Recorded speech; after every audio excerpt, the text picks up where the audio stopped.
আমরা চেয়েছিলাম যে গণভোট যেহেতু হবে, জাতীয় সংসদ নির্বাচনের আগে গণভোট দিয়ে জুলাই সনদ বাস্তবায়ন করে সেই জুলাই সনদ সংবিধানের আইনে সন্নিবেশিত করে এই আইন অনুসারে এদেশে জাতীয় নির্বাচন দেওয়া হোক।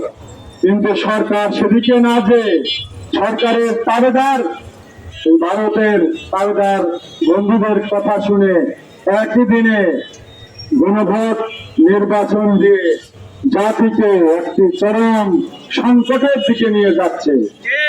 আমরা প্রশাসনের মাধ্যমে সবাইকে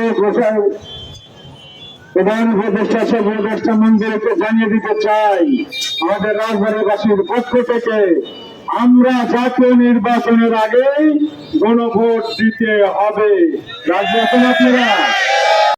আমরা গতকাল এখানে স্বৈরাচার ফ্যাসিস্টের বিরুদ্ধে আমরা সংগ্রাম করেছি।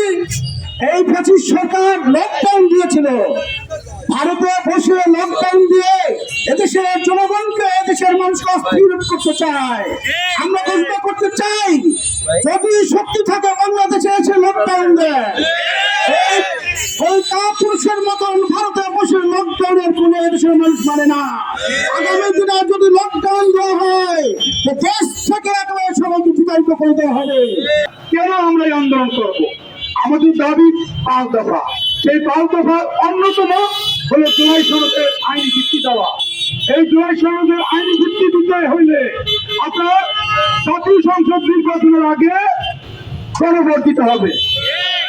এই গণভোট না হওয়া পর্যন্ত এই জুলাই সনদের আইনি ভিত্তি কখনই সম্ভব না। পয়সা এই জন্য আমাদের মাননীয় প্রধান উপদেষ্টা সেই ঘোষণা দিয়েছেন গতকালকে।